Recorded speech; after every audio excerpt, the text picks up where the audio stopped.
Happy Thursday. This officially kicks off week 15 of the NFL tonight. We've got the Bucks and the Falcons going head to head. Thanks for tuning in. I'm the Prep Queen, Ariel Epstein. Sorry I'm a little bit late today. I was launching the Prep Queen Sports Betting Guide, which probably doesn't apply to any of you, but it could apply to your loved ones. I'll get to that a little bit later in the show. We'll talk about it. I'll show you some more about it. But I just launched it on my Instagram. So if you are interested, you can go over to Ari Epps on Instagram and you could see what it's all about. I worked real hard on it, just for intro to betting kind of things. Today on the show, we're going to have Tom Vecchio joining at 5:15 p.m. Eastern time. We are going to talk hockey props. We're going to talk Thursday night football props. So I'm very excited to hear what Tom has to say. He was actually really funny. I said, do you want to talk any NBA today? And Tom goes, no. I said, okay. There's like 4 games on the slate, and then we've got the Cup tomorrow. Or Saturday, sorry. So, actually, now I'm trying to remember. Whatever. I didn't handicap the NBA tonight. Let's see. NBA tonight. Yeah, 4 games tonight. And then we have a bigger slate tomorrow. So I'll try to get some NBA handicappers on for 3, 6, 7 games on Friday. But just 4 games today in the NBA. So we'll take a break for Thursday night football. And Tom will update us on the hockey world. There was some NFL news today that some surprising, some not. Some headlines that ended up really standing out to me. The least surprising headline was actually this one. Granted, it's surprising based on what we saw at the beginning of the year. Trey Hendrickson officially placed on injured reserve with a hip pelvis injury. He probably is going to miss the rest of the season because he's going to be out at least 6 weeks. It's crazy that Trey Hendrickson was one of the biggest offseason stories that didn't end up coming to fruition until like a few days before the season. And then he ends up getting hurt. Bengals season might be done anyway. The other shocking news of the day was TJ Watt is in a Pittsburgh hospital being evaluated for a lung condition. They said his status for Monday is questionable. He experienced a little discomfort at the team practice facility yesterday, and he's going to get evaluated today. So we'll wait for some updates on TJ Watt. I'll tell you this, kind of like the Miami Dolphins this week. Seems like a good spot. I'm not buying those Steelers. The refs handed them the game last week. Granted, I'm not going to blame the refs for the Ravens sucking, but the refs did help the Steelers. They're not great. Neither is Miami. To catch 3 where Miami is trying to fight to just stay alive at 500? And the Steelers coming off a huge road win against their rivals, the Baltimore Ravens. After playing the Bills and the Ravens back to back, you're starting to feel it. So I would say Miami is very live this week. Then, like we said in the chat, sounds like Philip Rivers is tracking to start on Sunday. 2 days in a row that Philip Rivers, like this reporter Stephen Holder said, he's seemingly looking like he's ready to start. Like they really don't think Riley Leonard can play. It makes sense. Why would Philip Rivers decide to hold out on the Hall of Fame if he wasn't going to play? Like, he can't be in the Hall of Fame now in 2026 if he's going to play. So he's clearly coming out of retirement and holding off on the Hall of Fame, knowing that he is going to get playing time, which is just wild to me. I don't know if you guys saw. I'm going to try to find the press conference. Philip Rivers. I'm going to try to find the press conference to take a snapshot for you guys in case you didn't see it, because he looks bulky. And Philip Rivers has always been bulky. But this press conference, I was like, damn, this guy's going to play? Where's the Philip Rivers press conference? It's kind of crazy. I mean, you were just coaching. Oh, here it is. This doesn't even... No. Okay, it doesn't look as good in this video. I mean, okay, anyway, he looks bulky. I can't believe that he's going to play if he plays. But here's the thing. I'm not capping that game. No shot in hell am I capping that game. I know that some might say it's way too many points to be catching. But let's see. That line right now, I saw it's San Fran. No, sorry. Gosh, where am I? Indy. Seattle laying 13.5. That line moved 10.5 to 13.5. Colts are on the road. Oh boy. Yeah, he was just coaching high school football. And apparently he's a grandpa. I mean, he's like 20 kids. Bulky fat or bulky? No. He looks bulky fat. He laughed about it at the press conference, saying that he knows that he gained weight. But that's the thing with Phillip Rivers. Phillip Rivers has always just been hard to take down. Seattle's defense, I mean, is one of the best in the league. I know that 13.5 is a hefty number to lay, but come on. Phillip Rivers hasn't played in 4 years. 4 years. The Colts defense, most completions per game allowed, pass attempts per game allowed, passing yards per game allowed, most receiving yards per game allowed to tight ends. They're bottom 5, not the most. Bottom 5. Bottom 5 in passing yards allowed, bottom 5 in receiving yards allowed to wide receivers and tight ends. So the Colts defense isn't going to do Phillip Rivers many favors against Seattle. Seattle, they allow the 4th most pass attempts per game. But you've got Jonathan Taylor, so I'm assuming that has to be some part of the game plan, even though the Seahawks allow the 3rd least rushing yards per game. There are a lot of question marks surrounding this team and question marks surrounding the Steelers. Again, I'm not betting this Seattle-Indianapolis game. I will bet the Steelers game and take Miami +3, but that's not until Monday Night Football. So we'll see how Watt's doing. But it's not just Watt. I just think it's a good situational spot for Miami, even though it's cold. Another game that stood out to me for this upcoming weekend in the NFL, Week 15, the Kansas City Chiefs and the Los Angeles Chargers. Someone explained to me why the Chiefs are laying 5.5. I think the book's telling you all you need to know. First of all, the book probably wants to bait you into the Chargers. 5.5? The Chargers beat the Chiefs this year. The Chiefs are playing like absolute crap. But guess what? The Chiefs just got upset at home by the Houston Texans in prime time. Even though the season might feel like it's over, they're not fully eliminated. The Chiefs are still playing at home at Arrowhead. I don't normally like to back the Chiefs this year. I have the under on their wins. But damn, 5.5. I mean, that just seems way too fishy. It definitely qualifies for a fishy line. The Kansas City Chiefs at -5.5. And if you guys think that there is a shot in hell that I will be betting the Ravens this week, there's not. I might bet a prop, but not the side. Another game that stood out line-wise, the Green Bay Packers and Denver Broncos. The Broncos are catching 2.5 at home. Everyone's going to probably think, oh, I'm not taking Green Bay this week because Green Bay just had a big win over the Bears. Well, then why are we baiting people into teasers? Why is the book baiting everyone into a Denver teaser? I just have no interest in Denver either. This line also seems a little fishy. Green Bay -2.5 feels like the play this week for them. There are a few other lines that I think were a little bit fishy that we could talk about, like the Buffalo Bills -1.5 at New England. New England, easiest schedule in the NFL. Let's bring on our next guest, Tom Vecchio, joining the show, Tom_Vecchio1. Tom, this week in Week 15, there are a lot of games that I feel the book's trying to bait us. Yeah, it's certainly, well, first off, it's great to be back. You know, we haven't been, schedules haven't lined up over the past 2 weeks, regardless of that. I think it's a really interesting week, and this is honestly one of the best weeks I can remember, at least looking at lines for a lot of games. And I will say some of it is, it's confusing, but that's what makes it interesting, ultimately. Like, we are dealing with really sharp lines, and I could see a lot of these games going either way, which is good. Which game stood out to you for this week so far? First off, the Pats at home, they're getting points. That's always interesting. I certainly lean with the Bills in that spot. I lean with the Bills on the money line. And it really just comes down to teams going on 6-game win streaks in the NFL, I think, is a lot.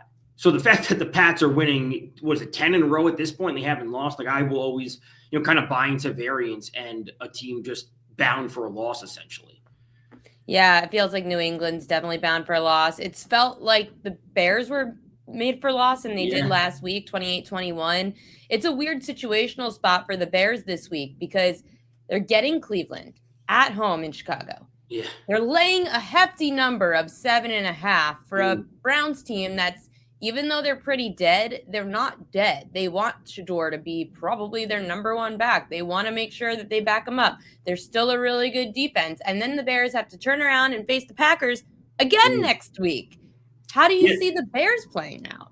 It's like a classic look ahead spot. It's also going to be, 10 below with the wind and the temperature. So really tough. I would lean Browns, and I would lean on the under in that game. I just don't see a whole lot of scoring. When you look at this game overall, is it wrong to say that Myles Garrett is the best player on the field? He's the best player between either of those two teams. So if I'm going to be betting on a side, I might as well take a team getting over a touchdown in that spot. Now, defense. Right. Great defense by the Browns. I will say, if there's an opportunity to live bet the Bears at 2.5 or 3, that I would do in game. I'd be very ready for that. Just me personally saying, I'll take the push with the 3, would love the 2.5. It may never get there, but the 7.5 with the Browns, they are at least showing some fight right now, which is good. And again, this is a big look at spot, to your point, playing the Packers next week. If the Bears were to come out slow in this game and or lose it, next week may make the season for them, considering what Detroit does as well. I know the answer might be don't do it. How do you handicap this Colts-Seahawks game with Phillip Rivers? That's a great question. Don't do it is certainly one of them. There are two ways to go about this. I was thinking about it. Do you look to Jonathan Taylor? Like, do the Colts just go in and say, yeah, it's a really tough matchup on the ground? Are you handicapping this like Phillip Rivers is playing? Well, he is playing. He's expected to start. It's crazy. At least that what Schefter tweeted just a little while ago. He is expected to start. So I am expecting him to start. And I saw Rivers' line at 151 or 152, whatever it was. I would assume that Jonathan Taylor's rushing prop is going to be 19.5 or 20.5 as it always is. The Seahawks have a great defense. We all know that. But do the Colts go into this game and say, if we can keep this within arm's reach, within one score, we'll just lean on Jonathan Taylor and we won't ask Phil Rivers to do a whole lot in the year 2025. But if this game gets out of hand, then there's just no hope for the Colts. They have to keep this within a one-score game. I saw such a funny tweet from, obviously, a Ravens account that said, I can't wait for Phillip Rivers to come out of retirement. Somehow the Colts make the playoffs, catch the Ravens in the playoffs, and Phillip Rivers beats the Ravens again. I mean, at this point, honestly, I'm not sure if the Colts make the playoffs. I'm not sure if the Ravens make the playoffs. It's also true. So I on both parts, one, the end season schedule, as we hear for every team, the end of the season schedule for the Colts is absolutely brutal. They're in an extremely tough spot. And the Bengals are in, I'm going to say, a borderline must-win position. Excuse me, not the Bengals. The Ravens are in a must-win position because the Bengals, if they beat them this week, the Bengals have 2 wins over them. And then the Bengals play the Dolphins, the Cards, the Browns to close out the season. The Bengals could run the table. Like, if they win this week, they could win out. And that's very encouraging considering the Ravens have to still play the Pats and the Packers, I believe. So it is a very tough end of the season schedule for the Ravens. I'd like the season to end. That's, as a fan, I'm Put sure me out of my misery. This team's not winning anything big. That they could absolutely still win the division, but do you have faith in them to actually win in the playoffs? I think the answer is probably yes, they can win the division, no in the playoffs. From a non-fan perspective, does it feel like the Ravens are playing to lose, or you really think Lamar might be hurt? It's probably a lot of things. Like, it's not just one or the other. I feel like they're trying to get someone fired. Honestly, like, my expectations coming into the season was saying that Josh Allen and Lamar Jackson were both under the most pressure. And if it didn't work out, the teams would have to move on from the coaches. So, like, Harbaugh's not getting it done. Lamar's injured. It's all of these things combined. It's not just Lamar's hurt and the play calling's been fantastic. It's like, well, the play calling's been kind of terrible and Lamar's kind of hurt. But at a certain point, we've seen this story before with the Ravens. So I would rather, as a Ravens fan, I'm saying if I were a Ravens fan, I would say I'd rather move on from Harbaugh and try to salvage the rest of Lamar's career, because trying to start over with Harbaugh in a new roster would be crazy. Yeah, that's just the story of my life with my teams, MVPs and amazing Listen, you've talent. seen World Series and Super Bowls. That's not a lot of. It's not something that everyone can say. That's fair. However, I've got a manager and a head coach that are ruining two of the best players in their sports. Also true. So that's also just as gut wrenching. But let's get into Thursday night football action.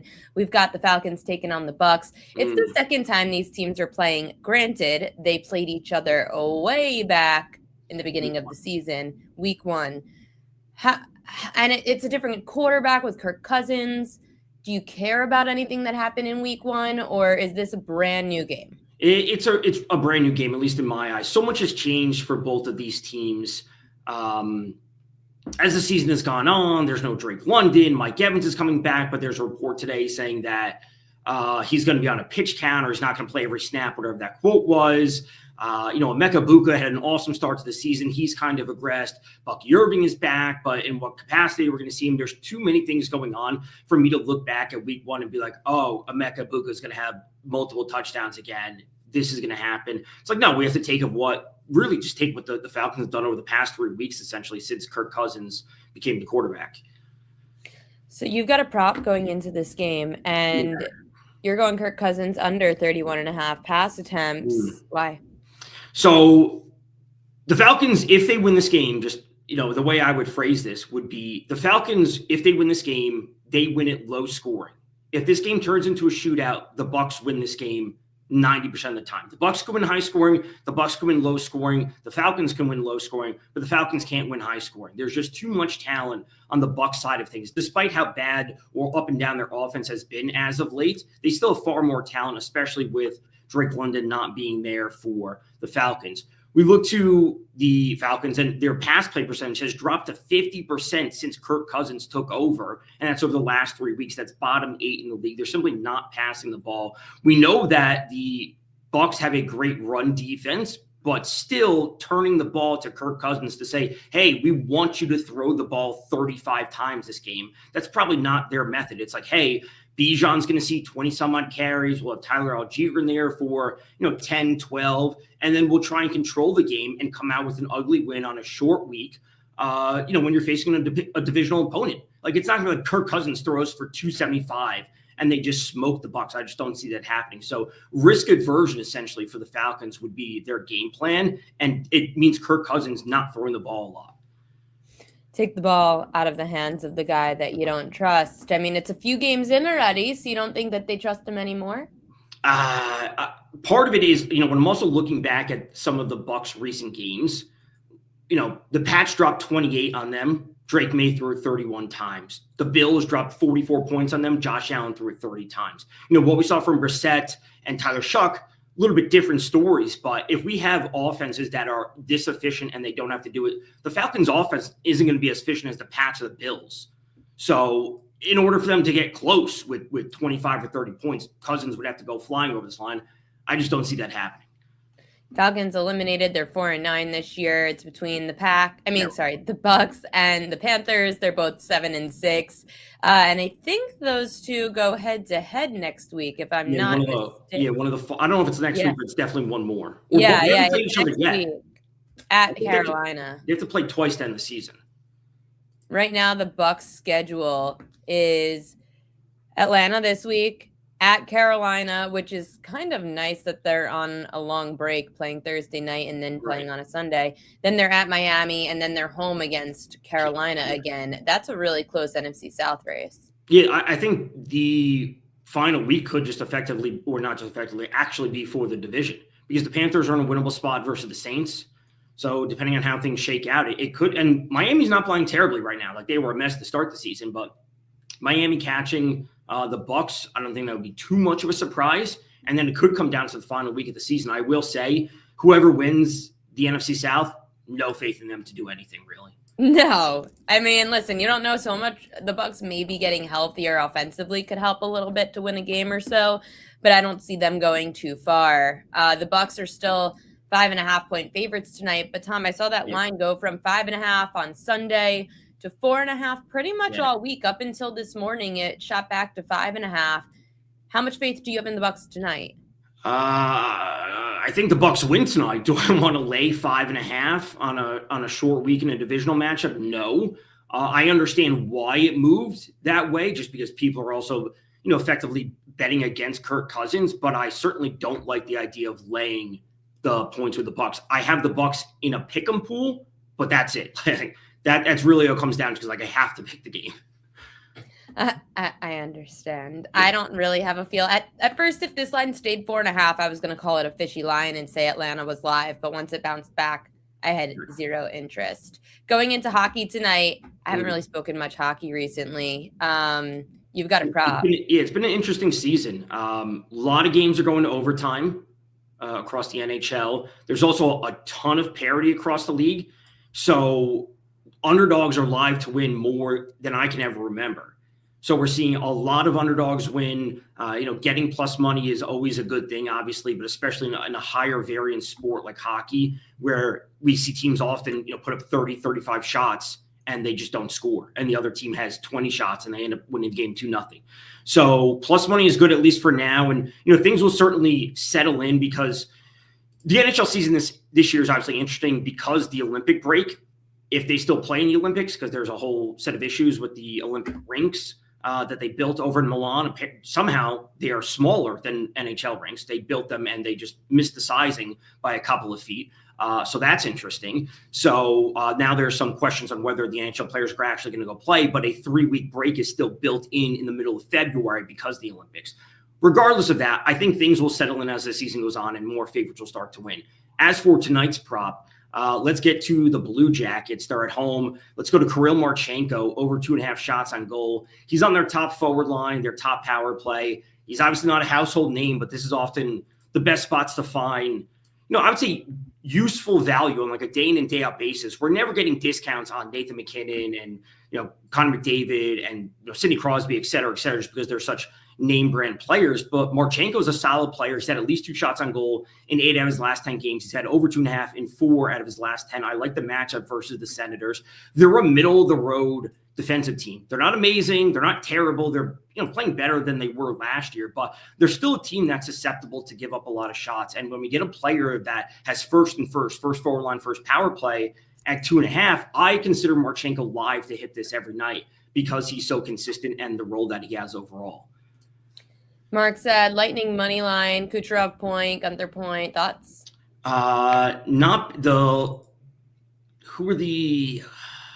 Who's Utah going up against? That's the only one I don't remember. Absolutely like the other two overall, but I don't remember who Utah's playing off the top of my head. They are playing. Where's Utah? Dylan Gunther, I assume he means they're at home versus, or is that tomorrow? They're playing tomorrow against the Kraken. Gensel, Jake Gensel. Sure, totally fine. That's a great correlation play because Kucherov and Jake Gensel are on the same line, but also Dylan Gunther on Utah. They are playing Seattle tomorrow, which isn't a bad look. Rodriguez said, how about the Islanders? Islanders are playing some solid hockey as of late. The Ducks are also playing much better this season than I anticipated, but I would say as long as it's Sorokin in net tonight, I would double check on that. The Islanders are playing solid hockey. I looked at Bo Horvat for shot prop, but his shot prop has moved from 2.5 all the way up to 3.5, and he's been solid. The team, they dealt some injuries, but they have decent depth. I also do like the Ducks this season. They are playing some really good hockey, but I'm fine with the Islanders at home. They really are impressing me. Are you buying the Ducks? No, I'm not buying the Ducks. I'm buying the Ducks as a fun team where they're going to be great for props. Carter Gauthier, one of their top players, is taking a ton of shots. They're not going to make – I don't think they'll make the playoffs, but I think they are like, next year. Like they'll be in the wild card, like truly in it next year. I think they're a little bit early, but were a terrible team and a pure lottery team for years, and they've steadily improved. I think next year is the year they take the leap and really are in the conversation. It was pretty telling, even for someone that just reads lines and doesn't know much hockey, but they were on a hot streak. Everyone was high on them, and they still had, I think, like the third best odds in the market in their just division alone. Yeah, and it's really where that division has gone overall. The Oilers got off to a terribly slow start. Vegas is also a little bit up and down. The Kings are good, but not great. There's like too much parity almost to a point in the NHL where it's like we have all these teams that are within 4 points of each other. And a team that could rattle off 3 wins in a row, all of a sudden they'd be top 10 in the league after being, bottom 10. Like, that's how close the standings are. And that's why we have the question from King K, if you like any money lines tonight. Money lines tonight, I would take the Blue Jackets at home. Again, getting a little bit of plus money is never a bad thing. The Capitals at home, they're slight underdog. They're still minus money, but that's fine. The Jets are playing terrible hockey right now. They're just absolutely abysmal. So the Bruins at plus 128, I don't mind. Again, like really slight underdogs. We have one team that is greater than $2, which is the Avs, and the Avs are unbelievable this season. I think they're the only team that's over $2. The Leafs are at home at minus 196. I would never lay minus 196 on the Leafs this season. They're terrible. Ducks at Islanders over 6.5. I certainly don't mind that. Again, they're getting up and down scoring. Sorokin has been a little bit up and down for the Islanders this season. I know he's been better as of late compared to the beginning portion of the season when it's basically 3 or 4 goals every game. But both teams can score. I'm fine with it. And Mark says Fowler Habs debut tonight. Shutout is 1850.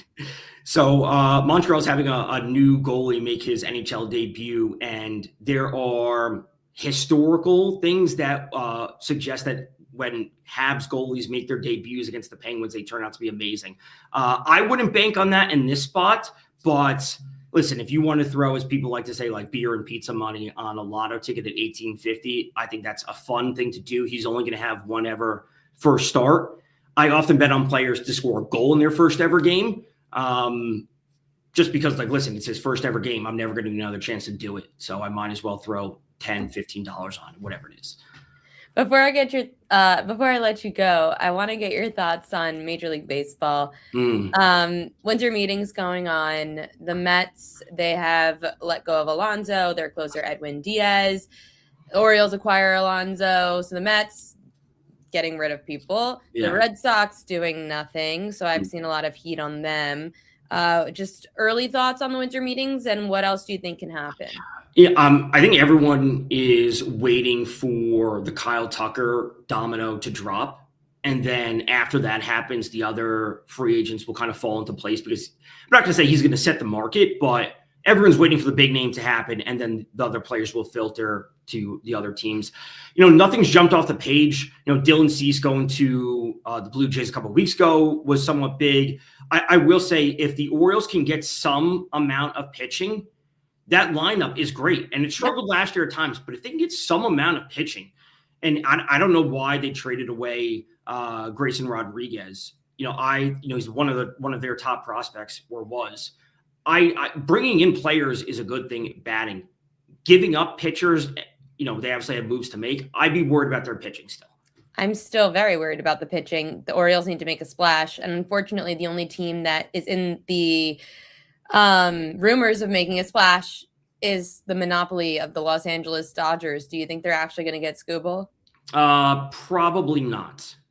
I would say probably not. I don't know if they would trade him to them. I also don't know, like, the top of the Dodgers prospect, like Dalton Rushing. I know he played at times last year with Will Smith. It would have to be him plus a handful of other starters that they have on the roster, plus more top prospects. I don't think Detroit wants to do that. And I also just don't want to see that happen. I don't think anyone wants to see that happen. No one wants a monopoly to happen, especially with those Dodgers. Tom Vecchio, thanks so much. What are you up to over there at Sports Grid? Pre-game show tonight. I'll be, doing an in-game show as well. Tomorrow morning, 7:45, weekend show, usual stuff. Very busy time of the year, as you know. Always. Catch him at Tom_Vecchio1. Get all his good insights over there. You are the best. Thanks, Tom. Thanks for having me. Love having Tom on. So smart and always gets to answer your questions really well. Thursday Night Football tonight. You know what it means. Propaganda.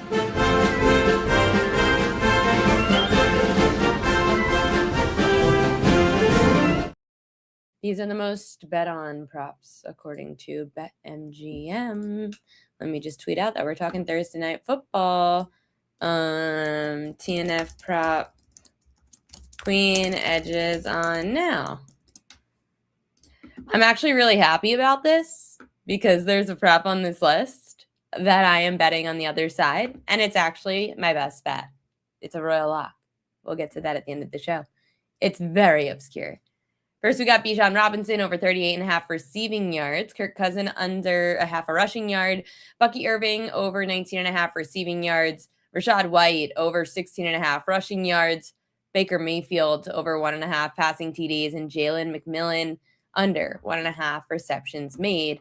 Those are the most bet on props. 99% of money is on these props on BetMGM. So if you want to fade the public, this is your shot. This is some other stuff that BetMGM posted today. The most bet on player props. Some of those changed. The ones before were the ones that have 99% of money on it. These are the most bet on tickets.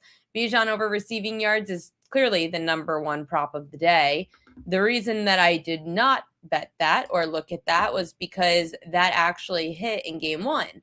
And I know that Tom was saying that it's a totally different team. It is. Except the Bucks aren't really different. It's the Falcons that are more so different. And the Bucks D is, listen, they struggle against pass catching backs for sure. But Bijan had 6 catches for 100 yards in the last game. And I just don't personally bet on the same thing to happen twice in a row. I just don't agree with it. So especially with the public loving it, because again, if Bijan had 100 receiving yards in game one and he has a quote-unquote downgrade of a quarterback, then why the hell are we going to back this again? It's 38.5, which is high for a running back, but still, no thanks. Baker over his rushing yards. I feel like everybody loves to bet that, and I'm pretty sure it cashed in the first game as well. Baker had 39 rushing yards in the first game. I could pull up props.cash too, and we could check out Baker's home road splits when it comes to his rushing yards. Baker. Share screen. And remember, with props.cash, use promo code PropQueen and you get 50% off of your first month. These are Baker's rushing yards overall in those last 10 games. Let's go 2025 at home. He's averaging 23 rushing yards a game. On the road, averaging 20, but he's gone over more. So I guess the book is booking him he's exceeding the book's number on the road more.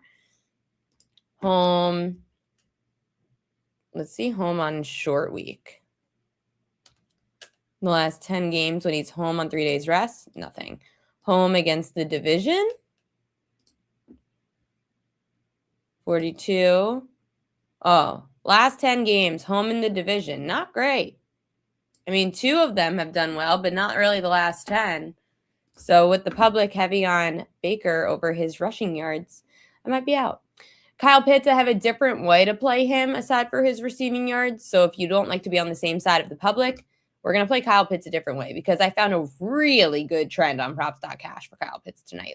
Really good. If you don't subscribe to the propqueen.com newsletter, you don't know it yet. But the propqueen.com newsletter tells you all these things. I sent it out at 8 this morning, so people were able to see all of this. But I have a graph in there that shows you the trend, which we'll get to in a second. Egbuka over his receiving yards. Let's see. Egbuka over receiving yards on props.cash.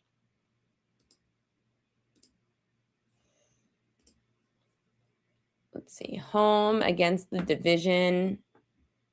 What about just against the division? Not much there for Egbuka against the division. And Jalen McMillan under 1.5 receptions made. That's probably pretty juiced. So I'm good. But those are the most bet on props according to BetMGM. Now here are the prop queen edges of the day. Baker Mayfield under 31.5 pass attempts.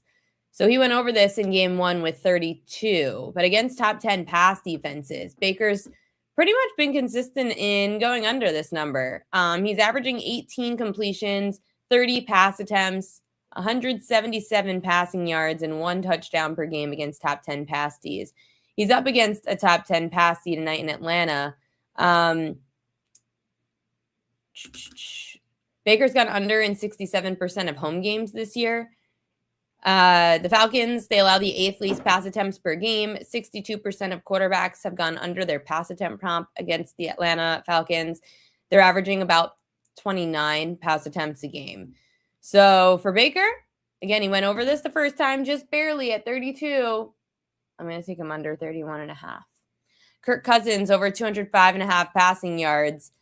I know everyone's low on Kirk, but Captain Kirk is averaging 376 passing yards throughout his last 3 meetings against the Bucs. Tampa allows the 6th most passing yards per game at 256. 4 of the last 5 quarterbacks have gone over their passing yard prop when facing the Bucs.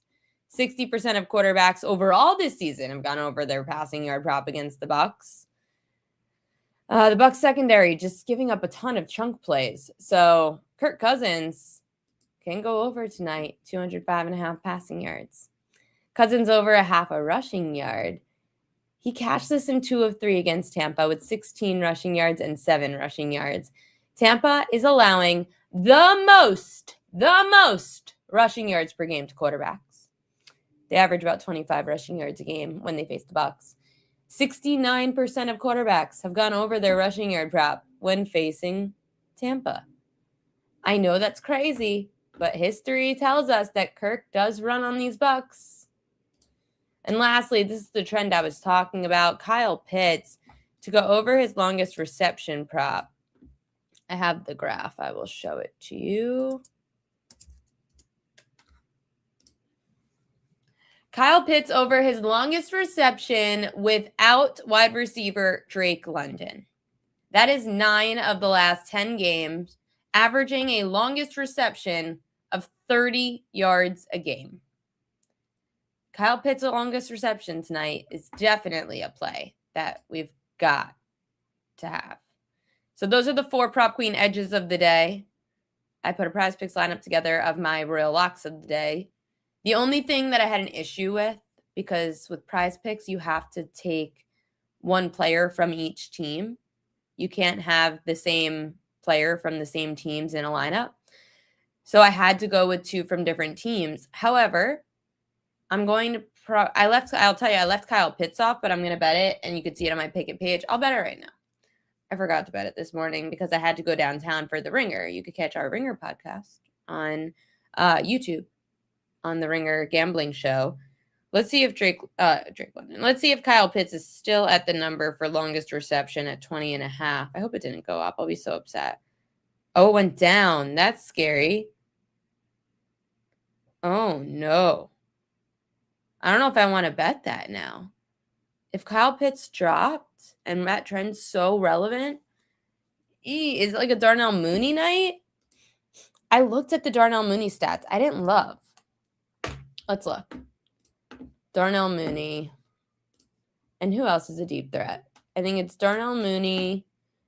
And, I mean, Kyle Pitts is a deep threat. I'm going to be so mad if this doesn't hit. Kyle Pitts is so Drake London has the most big catches on the Falcons. Then it's Kyle Pitts. Then it's Bijan. We could look at Bijan also. Maybe the way to avoid it is Bijan longest catch, but he went over that the last game. Crap. Props.cash doesn't do longest catch for running backs. I have to tell them about that. That's no bueno. I don't think I like Darnell Mooney today. I think the trend is Kyle Pitts. I'm going to be annoyed. Okay, so they're on the road without. We have to go over down here. You guys seeing this? Yeah. We have to go over down here to go without Drake London on the road against the division. Okay, that's not bad. He's averaging, he's done half prime time. Not great in prime time. What about 3 days rest? Okay. Prime time. Oh, wait, that's receiving yards. Sorry. Longest reception. Damn. Okay. On the road, prime time without Drake London. Not great. Short rest without Drake London. 1 and 2. Division without Drake London. It's like so average. 19.5. God, I'm going to be so mad. What do you guys think in the chat? Should we bet it anyway and not care about the line movement? Mark says we should bet it. Are we all just going to bet this? Let's all just bet Kyle Pitts' longest reception. Yeah, live look, Mark. I'm telling you, I don't like when the line moves against me. Are we all, if I get 5 yeses to bet this, I'll bet it right now. So Mark is a yes. King K is a yes. Sharon Stokes is a yes. What was that, 4? Give me one more yes. Game time. Joseph Rodriguez, what are you talking about? Who's a game time decision? Who's a game time decision? Kyle Pitts? I don't think so. Is he hurt? Oh, he says questionable. It's questionable. Okay. I thought he'd be in. Oh, goodness. Guys, I don't know what to do. If he's questionable and now the line dropped, that scares me. Okay. I don't know, though, because now it's like we took a 19.5 and then he's in, then maybe it goes back up to 20.5. Okay. I know, but what if he's hurt and he plays? And then we're screwed. You know what I'm saying? If he doesn't play, it's great. Who cares? But I'm just nervous that the line dropped and he's questionable. Like, right. That's what I'm saying. I think I'm going to stay away. I'm going to stay to Prize Picks. I also bet my 2. I bet scared money don't make money. You're funny. I'm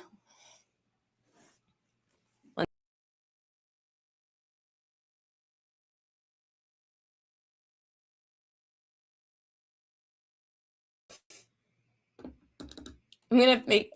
You're hilarious, Mark. You're hilarious. I think I'm going to stay off of it, and then I'm going to be really mad tomorrow when it hits. I don't care. I liked it at 20.5. I did.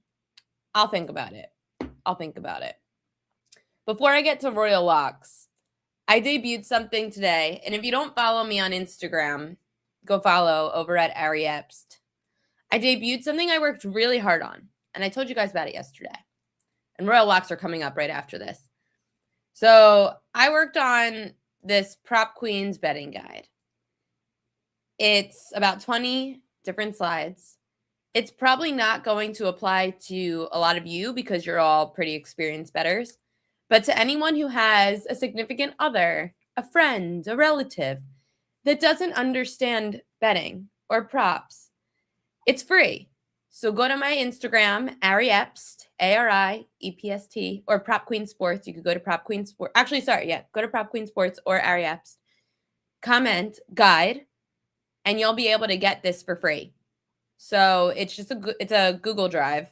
Open it up, and we'll send you the guide. And you could give it to your loved ones just so that they could understand. I'll give you a little sneak peek. So this is the table of contents for the Prop Queen betting guide. What is a prop? Just kind of explains like what it is, why the industry grew in the prop betting market, explaining the difference between sides, totals, and props, explaining what a favorite versus an underdog is, why it's a favorite and an underdog, why there's a minus and a plus in front of it. Have people like try it out, like, hey, like here's how you say it. Here's how you say the number. And here's how much money you typically bet. Not typically bet, but like explaining minus 115 means that if you bet 115, you make 100. Or if it's plus 100, then you put down 100 to win 100. Kind of explaining those intricacies, giving you some ways to try it out. So for people that don't understand, you can sit there and like it tells you to try it out.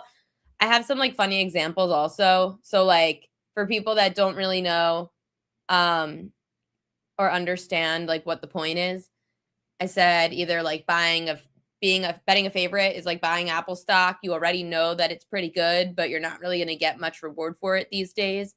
Unlike buying a startup, where if you bought stock in a startup, you're going to make more if it does well, because that's kind of an underdog. Or I explained it in Taylor Swift terms because a lot of girls I know understand that more.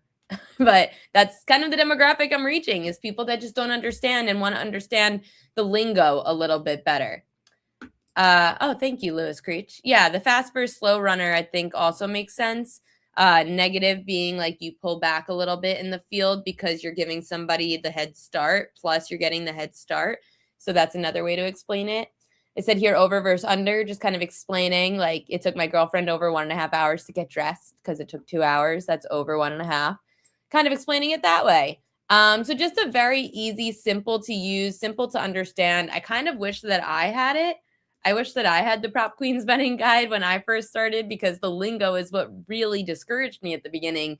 It was learning another language. And you guys know that. Like, you guys know that we speak another language. People look at you and they think, what are you saying? So that's what this guide is for, is just to kind of explain what the hell we are saying. Again, give it to your loved ones, because this, you know, like when you're at the movies, this was my dad's biggest thing. My dad hated taking us to the movies. And when we were at the movies, we just like would ask him questions all the time. And he hated it. He's like, stop. So when the new Star Wars came out, like remember it was like that long Star Wars break of for however many years, like a decade went by before a new Star Wars movie came out. My dad made me, my sister, and my brother, if he was going to buy us tickets to the Star Wars premiere, that we had to sit down and watch every Star Wars movie so that we had no questions to ask him. And that's kind of what this guide is. Instead of having to sit there on a Sunday with someone or go to the bar, like just hand them the guide.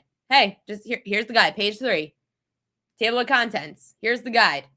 You want to know how to do an over and under? What that means? Here's the guide.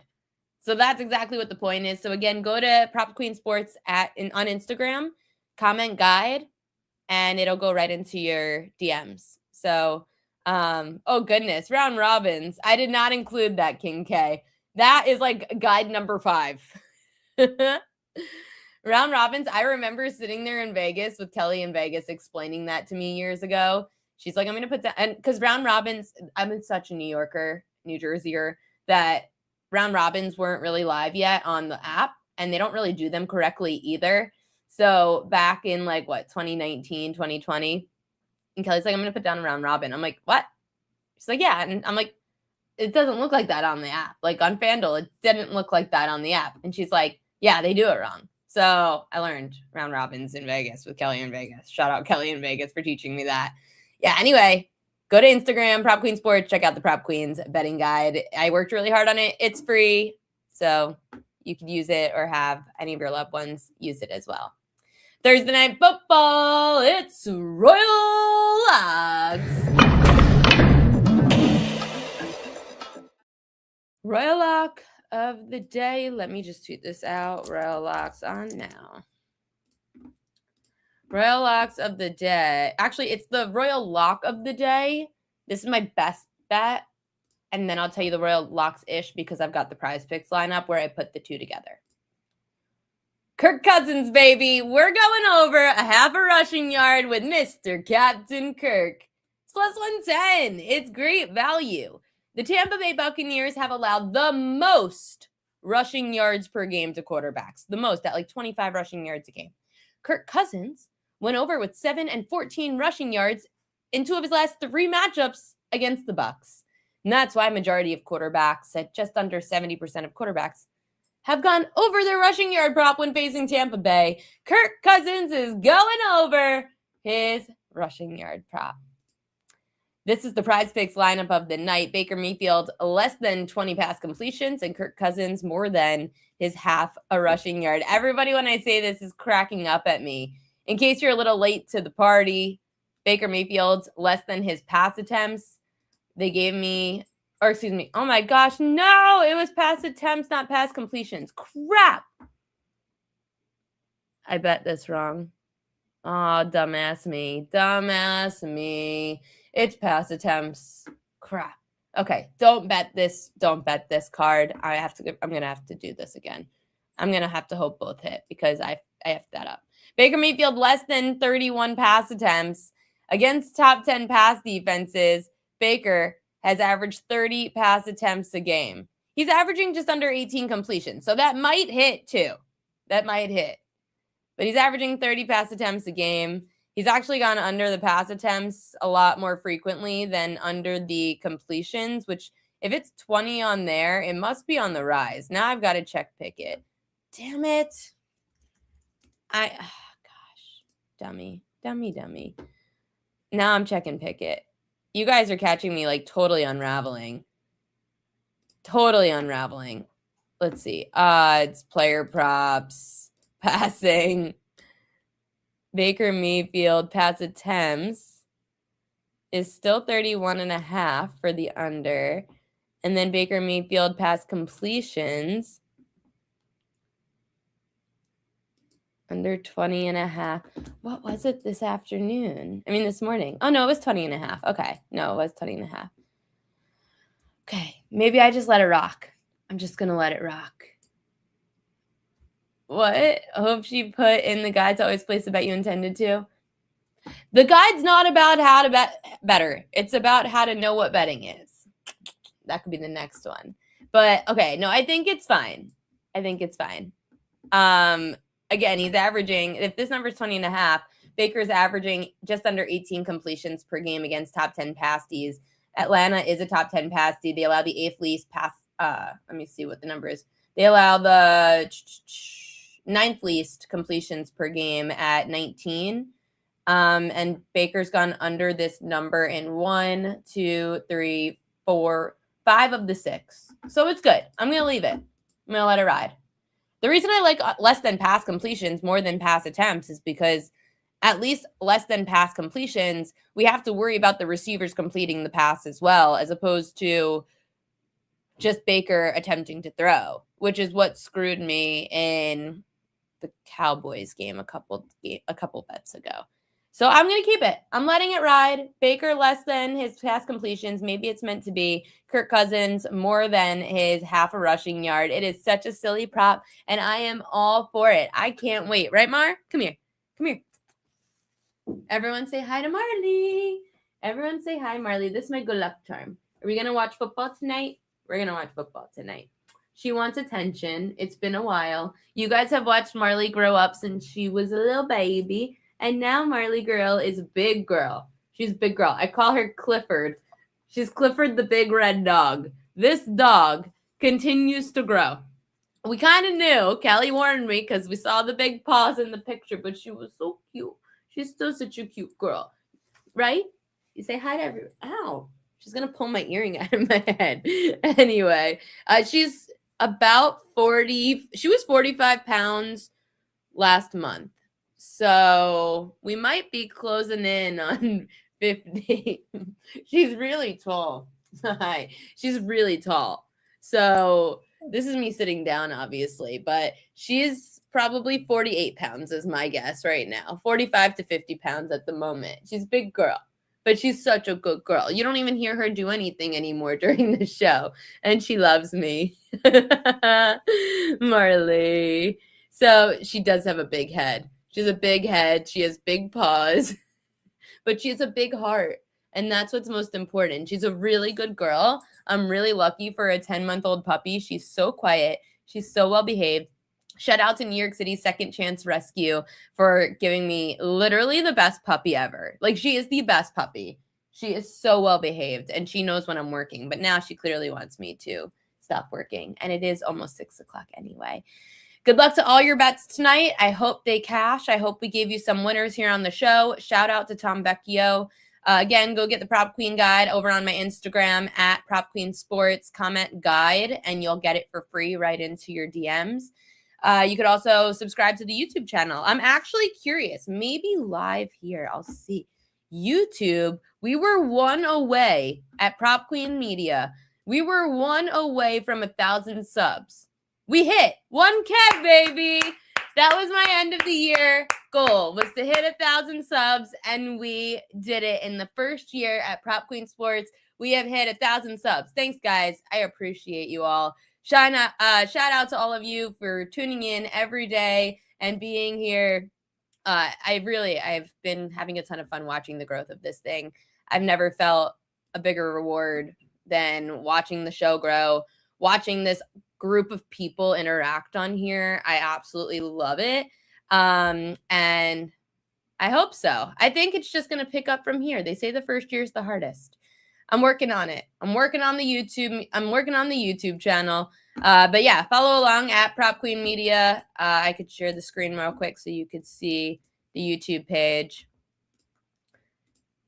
Go along and follow on the YouTube page at Prop Queen Media. We've got 1,000 subscribers. And I'm on my wrong account, not the sub account. So I cut up everything from the show. Like Tom's segment will be all cut up on here for just his hockey, his baseball thoughts, his Thursday night football thoughts. My Prop Queen edges get separated so you don't have to watch through the whole show if you missed the Prop Queen edges of the day. If you want to go through, like there, you can see the college football playoff with Will Hill. We haven't even gotten to the college football playoff games yet, so you could still go check that out. That lives pretty long, handicapping all the big games in the first round of the college football playoff. So guys, thank you for tuning in. Thank you for subscribing to the Prop Queen Media YouTube channel. I am so excited that I hit the goal of 1,000K for the first year of the Prop Queen Sports brand. We haven't even hit the first year yet. The show and the YouTube, everything kind of just started the first week of baseball season. So we're not even in a year mark yet. We're just about 8 months in. Bigger, better things to come. Thanks, guys. Good luck to all those bets tonight. We will see you tomorrow here on the Prop Queen Pod, 5 p.m. Eastern Time.